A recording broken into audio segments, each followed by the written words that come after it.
Monsieur Hugler, est-ce que la démarche écologique pour Cargill est du show-off, c'est-à-dire montrer également qu'eux également ils font quelque chose?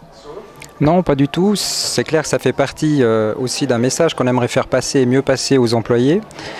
Ça fait longtemps qu'on travaille sur des process écologiques en essayant de diminuer la consommation de papier, l'énergie, etc. Et pour nous, on se rend compte aussi que c'est important de pouvoir faire passer le message aux employés parce qu'on a de plus en plus de demandes, les gens sont de plus en plus sensibles, on va dire, à l'écologie.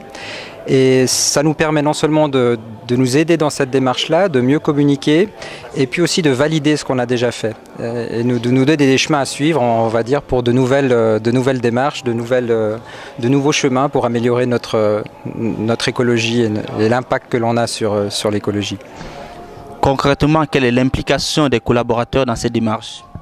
Alors les collaborateurs sont impliqués bien sûr parce qu'il faut d'abord trier ces déchets, donc ça c'est une démarche on va dire personnelle.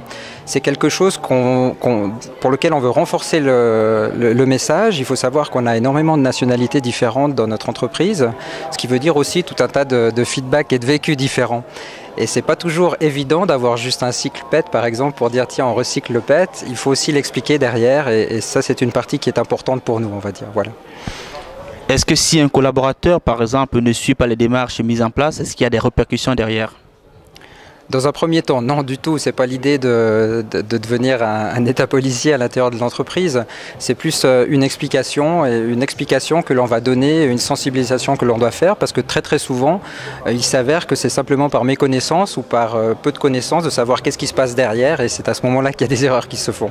Mais non, c'est pas du tout avec un objectif, on va dire, sécuritaire ou de contrôle derrière. C'est plus dans une démarche qui vise dans un premier temps à sensibiliser les gens et à faire en sorte que ce réflexe devienne un réflexe normal.